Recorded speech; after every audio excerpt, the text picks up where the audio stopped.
құдіретіне үңіле бермейсіз. Мама, қанша бала бұл сөзді аңсап жүр, қанша сәби ата-анамды бір көрсем деп армандайды. Білмейміз, жетімнің күнін ұғына алмаймыз. Мейірімге сарамбыз кейде.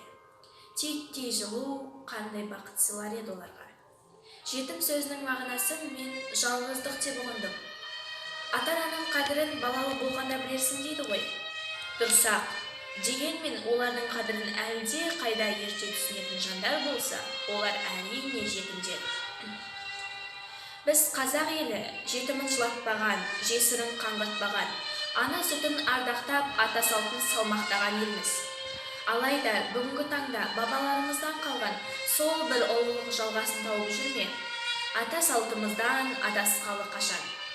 Зерделі оймен тарихы терең тамырымызға көз жүгіртетін болсақ, қазақ жерінде кедей болса да дор бастаған қайыршы болған ба? Болмаған.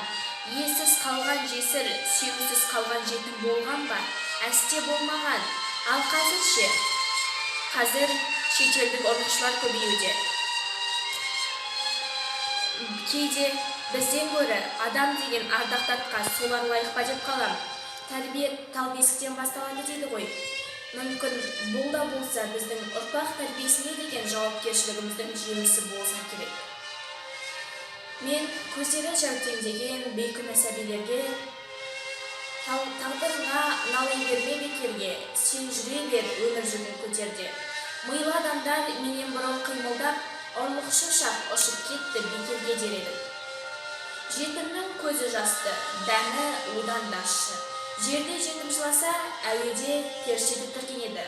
Сондықтан құрметті қазақ жастары, жетімін жылатпаған, жесірін қаңғытпаған, қарттарын қадірлеген қоғамымызды қайта жаңғыртайық.